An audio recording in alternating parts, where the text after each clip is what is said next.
ftoj sot, drejt për drejt dhe publikisht LSI-n, që tani më që largimi nga qeveria është pranuar si fakt i kryer prej vetë kundërshtarit ton politik, të vi në koalicionin ton parazgjedhor me Partinë Socialiste. Nuk pres që sot të gjithë të më jepni drejt.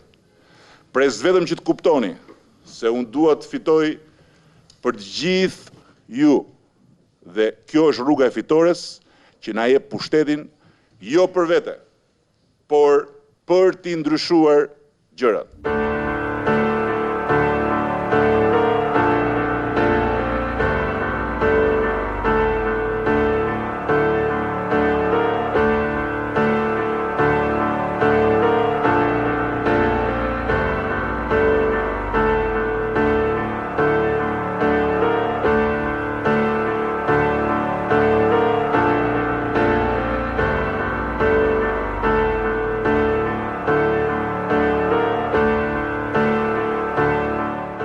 Koalicioni PS-LSI pas fitores së thellë me rreth 1 milion vota në zgjedhjet e 23 qershorit të 2013-s, konstituoi qeverinë Rama më 15 shtator të atij viti. Një abstenim.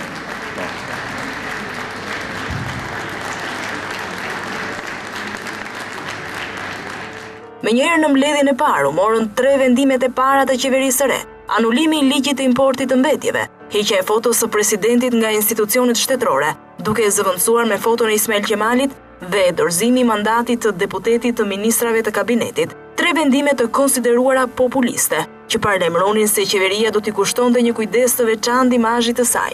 Qeverisja e Edi Ramës në dukje paraqitej si e lehtë, diktuar nga numrat. 84 vota në parlament, të cilat ishin të mjaftueshme për të bërë reforma të thella, faqen të varur nga konsensusi i opozitës, që siç tregoi koha nuk u arrit as për kryer reformën, atë të ndarjes territoriale, dhe ku bëri përjashtim votimi unanim për reformën kushtetuese, fal presioni direkt të ndërkombëtarëve. Pa folur pastaj për paraqitjen time programatike që u kthyen motiv për të ikur deri nga salla me pretendimin se po ushtroi dhunë. S'keni parë asgjë akoma. Askush nuk e ka rënë tavolinave kur keni folur ju. Me qetësi. Ju lutem. Duhet të flas posaçërisht për atë formë të krimit që shfaqet si krim ekonomik përmes aktivitetit të lojrave të fatit. Aksioni i parë i qeverisjes ishte ai për të larguar biznesin e lojrave të fatit nga zonat urbane, një operacion i koduar fundi marrëzisë. Ishte paralajmërimi se kjo qeveri kishte ardhur me synimin e qartë të betejës së pa kompromis për të bërë shtet. Zëvendës kryeministri Niko Peleshi përmend guximin që duan dhe koston që japin në reformat e thella, ndërsa analisti Artan Hoxha e quan të rrem mitin e qeverisjes së reformave.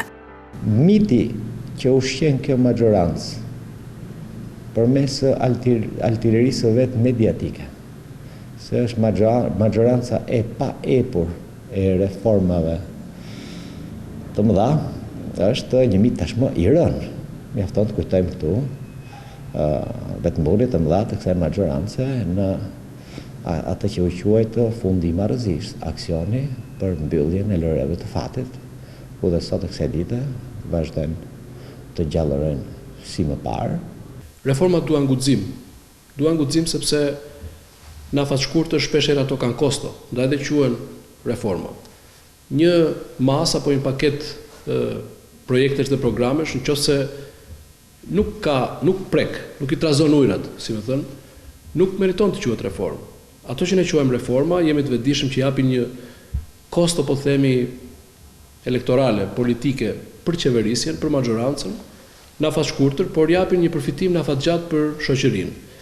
Jo çdo parti politike në pushtet, në vendin tonë, apo dhe në vende më të zhvilluara se ne, më të emancipuara nga pikpamja politike, merr guximin të ndërmarrë reforma të cilat në fund mund t'i japin një lloj kostoje politike, pra kapital politik të konsumuar. Kështu që përgjegjësiria ndaj vendit dhe ndërmarrja e reformave që për shumë kënd duken si jo popullore, edhe mund të jenë të tilla në afat të shkurtër, kjo përgjegjësi them unë se duhet të besoj se do të vlerësohet si një nga xhestet emancipuese dhe shprehje përgjegjësimisë së qeverisë sonë. Aksionin për disiplinimin e biznesit të lojrave të fatit e pasoi aksioni kundër ndërtimeve pa leje. Krimi ligjësor identifikohet dhe ndihet nga policia e shtetit si çdo krim tjetër i rënd dhe përgjegjësia penale për veprat e krimit ligjësor është e pashmangshme. Aksioni kundër vjedhjes së energjisë. 5 ditë kohë përpara se sa trupat e policisë do të lëshohen në territor, njësoj siç u lëshuan në Lazarat dhe nuk do të kthehen nga betejë deri kur të kenë kapur, të kenë arrestuar, të kenë çuar përpara gjyqit hajdutin e fundit të energjisë elektrike dhe aksioni kundër informalitetit. Njësoj si vëllezërit dhe si motrat tuaja që në kompaninë e shpërndarjes energjisë bënin të njëjtën gjë dhe sot janë prapa hekurave, aty do shkojnë. Edhe ata ndër ju që bëjnë atë që bëjnë ata. Aksionet natyrisht që kishin dhe efektet e tyre anësore për një popull të varfër, masa drastike që në terren merrnin edhe më shumë forcë ndaj më të pamundurve nuk mund të përtypeshin lehtë. Disa prej tyre guxuan që edhe pas shkëputjes së energjisë për efekt të mospagesës ta rilidhnin atë në mënyrë të paligjshme dhe përgjigjja e qeverisë për këtë ishte e prerë, burg. Po, ka një disiplinim të sjelljes në tregun e energjisë, në shpërndarjen e energjisë. Por suksesi i kësaj qeverie kompromentohet të rënd nga superarroganca e saj, e cila arriti nivelet e pandjeshmërisë dhe kemi patur shumë raste familjes realisht në vështirësi ekonomike, dhe cilat nuk mund të përballonin dot formalizimin e shpejtë dhe galopant, dhe mes tyre kemi pasur deri dhe raste vetvrasjesh. Është superarroganca e cila bëri që kjo qeveri të jetë pandjeshme ndaj nevojave të njerëzve dhe të ngri për 3 vite me radhë pagat në sektorin publik. Të gjitha këto aksione kishin vetëm një fokus, ekonominë. Vështirësitë ekonomike që hasi kur erdhi në pushtet, kryeministri tentoi t'ia faturonte paraardhësit të tij, dhe pse ngadalë po bëhej qartë se Shqipëria nuk i kishte mundësitë ekonomike për të bërë realitet të gjitha premtimet e Partisë Socialiste në fushatën elektorale, dhe kjo pamundësi duhej amortizuar, qoftë edhe me arritje të cilat impaktin e drejt për drejt tek njerëzit e kanë të vogël. Për vende zhvillim si Shqipëria, një rritje ekonomike për 3.8% natyrisht nuk është asnjëherë e mjaftueshme, por mbi të gjitha nuk është pak. Po të kesh parasysh fundin e vitit 2013 dhe rritjen prej 1% është atij viti me probleme shumë të ndaja. Rritja apo përshpejtimi i rritjes ekonomike në 3.8% për vitin e ardhshëm, natyrisht që është një lajm shumë i mirë për ekonominë në radhë parë dhe natyrisht edhe për qytetarët, por tregon edhe rezultatin e gjitha politikave ndërmarra gjatë këtyre 3 viteve të fundit. Mandati 4 vjeçar i kësaj qeverie që nisi me premtime të mëdha dhe njëkohësisht edhe me një pritshmëri të madhe nga një pjesë, nga një shumicë dërmuese e shqiptarëve, përfundon sot me një zhgënjim të madh nga ana e shqiptarëve, pikërisht pra sepse ishte e rreme që në nisje dhe e bazuar tek perceptimi i pushtetit si forcë dhe tek perceptimi i votave të marra si shëpulla. Reformat janë kryefjalë e kësaj qeverie. Janë paradigma, janë lëvizje kryesore dhe janë investimi më i madh që ka bërë në ekonomi.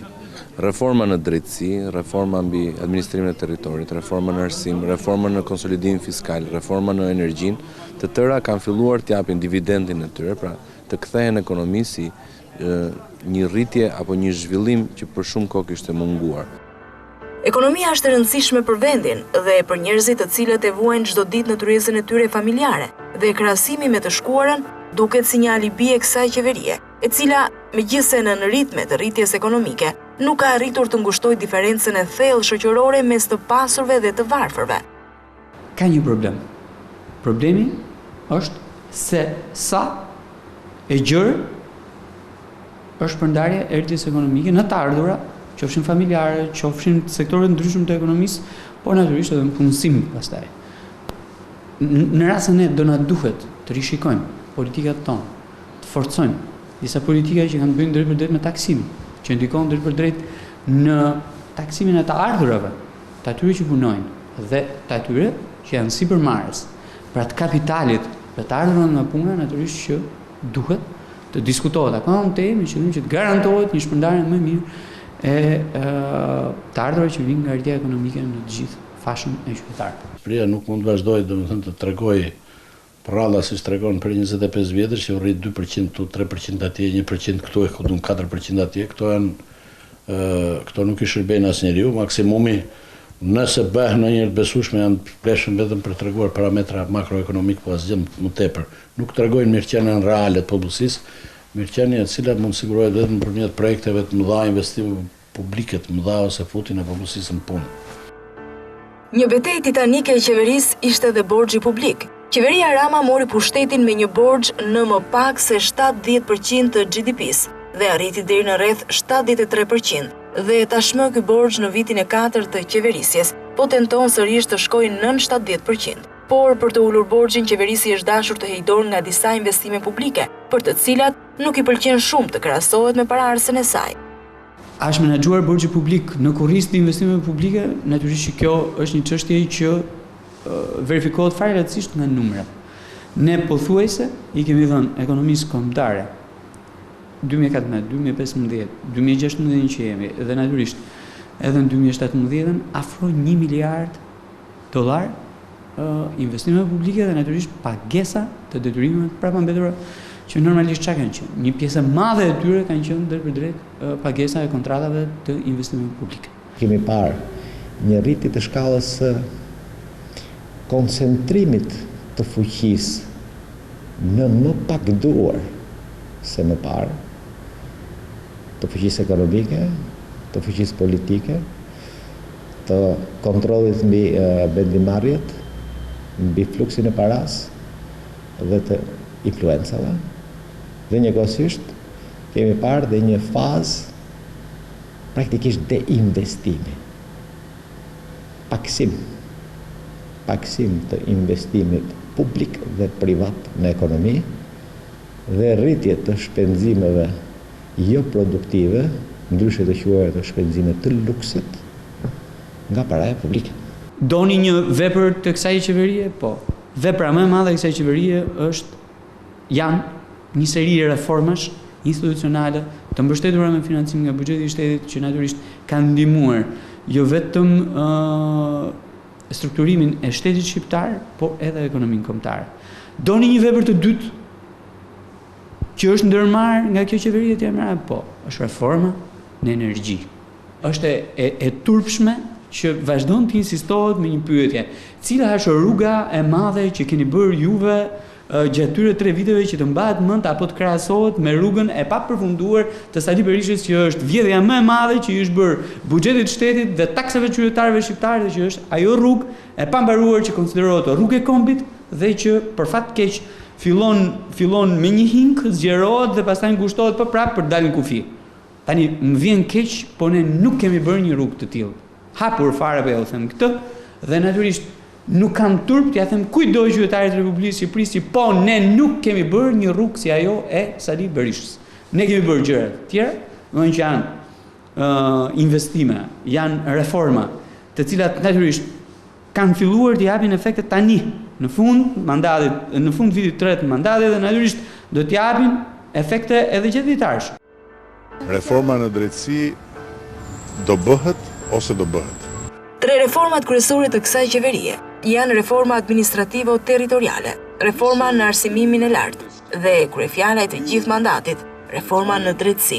Nëse dy të parat, konsensusi me opozitën nuk ishte i detyrueshëm, për drejtësinë opozita ishte pashmangshme për shkak të numrave në parlament. Jo më kot kjo reformë zgjati më shumë se 2 vjet dhe për të u investua edhe nga i gjithë komuniteti ndërkombëtar, pa të cilin kjo reformë asgjë mendohej se do të miratohej. Për herë të parë, klasa politike shqiptare tregoi hapur papërgjegjshmërinë e saj në raport me qytetarët. dhe për herë të parë, ndërkombëtarët në Shqipëri folën me emra konkret për bllokuesit dhe penguesit e një reforme. E gjithë saga e zhvillimeve të reformës në drejtësi ishte shembulli më i qartë se dialogu dhe konsensusi i klasës politike në Shqipëri është një kulturë e huaj për ne.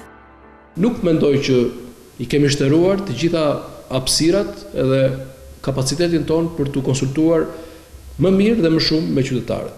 Pra, nuk dua të jem arrogant edhe të them që kemi bërë më të mirën e mundshme.